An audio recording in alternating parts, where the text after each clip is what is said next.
James and the Giant Peach, Chapter 37, More Than 11. It really was an amazing sight, and in 2 or 3 minutes, as soon as the people below realised that this now couldn't possibly be a bomb, they came pouring out of the shelters and the subways to gape, that means to look at, this marvel. The streets for half a mile around the building were jammed with men and women, and when the word spread that there were actually living things moving about on top of the great round ball, then everyone went wild with excitement.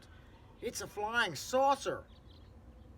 They're from outer space! They're men from Mars! Or maybe they came from the moon!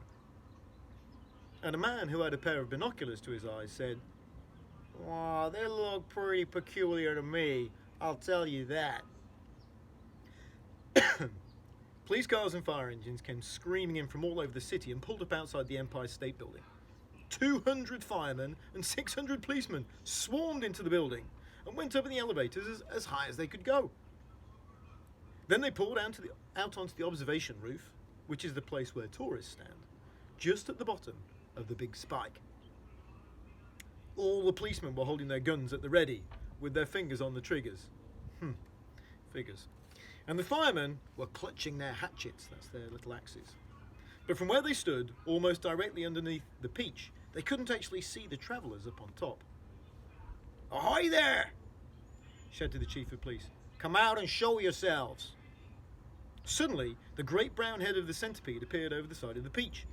His black eyes, as large and round as 2 marbles, glared down at the policemen and the firemen below. Then his monstrous ugly face broke into a wide grin. The policemen and the firemen all started shouting at once, "Look out! It's a dragon! It's not a dragon, it's a wampus! It's a gorgon! It's a sea serpent! It's a proc! It's a manticore!" 3 firemen and 5 policemen fainted and had to be carried away. "Oh, it's a snozwanger," said the chief of police. "It's a wang doodle," yelled the head of the fire department. The centipede kept on grinning. He seemed to be enjoying enormously the commotion that he was causing. "Now see here," shouted the chief of police, cupping his hands to his mouth. "Now you listen to me. I want you to tell me exactly where you've come from." "We've come from thousands of miles away," the centipede shouted back, grinning more broadly than ever and showing his brown teeth. "Oh, there you are. I told you they came from Mars." "Oh, I guess you're right," said the head of the fire department.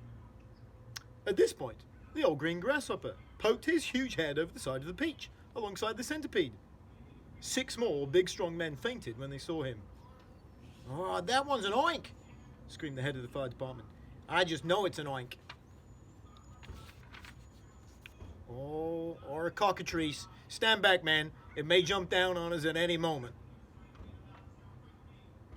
"What on earth are they talking about?"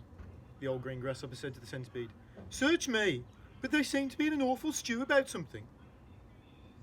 Then Miss Spider's large, black, murderous-looking head, which to a stranger was probably the most terrifying of all, appeared next to the grasshoppers.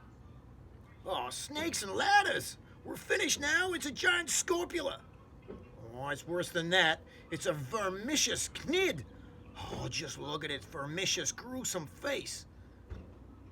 "Is that the kind that eats fully grown men for breakfast?" the head of the fire department asked, going white as a sheet. "Oh, I'm afraid it is," the chief of police answered. Oh, please, why doesn't someone help us get down from here? It's making me giddy," Miss Spider called out. "Wow, this could be a trick. Don't anyone make a move until I say." "And I bet they've got space guns," muttered the chief of police. "We've got to do something," the head of the fire department announced grimly. 5 million people are standing down there on the streets watching us. "Then why don't you put up a ladder? I'll stand at the bottom and hold it steady for you a while you go up and see what's happening." "Yeah, thanks very much," snapped the head of the fire department. Soon, there were no less than 7 large, fantastic faces peering down over the side of the Peach. The centipedes, the old green grasshoppers, Miss Spiders, the earthworms, the ladybugs, the silkworms, and the glowworms. And a sort of panic was beginning to break out among the firemen and the policemen on the rooftop, as you could imagine. And there they are, peering over the top. Lots of friendly faces. Nothing to worry about. Then all at once the panic stopped and a great gasp of astonishment went up all around.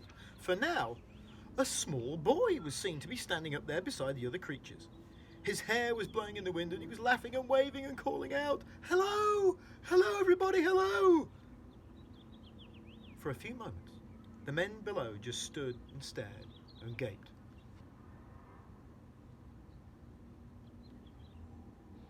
They simply couldn't believe their eyes. "Bless my soul," cried the head of the fire department. "It really is a little boy, isn't it?" "Don't be frightened of us, please. We're so glad to be here." "Well, what about those others beside you? Are any of them dangerous?" "Of course they're not dangerous. These are the nicest creatures in the world. Allow me to introduce them to you one by one, and I'm sure you'll believe me. My friends, this is the centipede, and let me make it known. He's so sweet and gentle that, although he's overgrown, the Queen of Spain again and again has summoned him by phone to babysit and sing and knit and be a chaperone when nurse is off and all the royal children are alone. Small wonder," said a fireman, "they're no longer on the throne." "The earthworm, on the other hand," said James, beginning to expand, "is great for digging up the land and making old soils newer. Moreover, you should understand, he would be absolutely grand for digging subway tunnels and for making you a sewer." The earthworm blushed and beamed with pride. Miss Spider clapped and cheered and cried, "Could any words be truer?" "And the grasshopper, ladies and gents, is a boon in a millions and millions of ways. You have only to ask him to give you a tune, and he plays and he plays and he plays. As a toy for your children, he's perfectly sweet. There's nothing so good in the shops. You've only to tickle the soles of his feet, and he hops, and he hops, and he hops." "Why, he can be very fierce," exclaimed the head of all the cops. "And now, without excuse, I'd like to introduce this charming glowworm, lover of simplicity. She is easy to install on your ceiling or your wall, and although this smacks a bit of eccentricity, it's really rather clever, for thereafter you will never have the slightest need for using electricity." At which no less than 52 policemen cried, "What, this is true? That creature will get some fabulous publicity." And here we have Miss Spider, with a mile of thread inside her, who has personally requested me to say that she's never met Miss Muffet on her charming little tuffet. If she had, she'd not have frightened her away. Should her look sometimes alarm you, then I don't think it would harm you to repeat at least 100 times a day, "I must never kill a spider. I must only help and guide her, and invite her in the nursery to play." The policemen all nodded slightly, and the firemen smiled politely, and about a dozen people cried, "Hooray!" And here's my darling ladybug, so beautiful, so kind. My greatest comfort since this trip began. She has 400 children and she's left them all behind. But they're coming on the next peach if they can. The cops cried, "She's entrancing." All the firemen started dancing, and the crowds all started cheering to a man. "And now the silkworm," James went on, "whose silk will bear comparison with all the greatest skills there are in Rome and Philadelphia.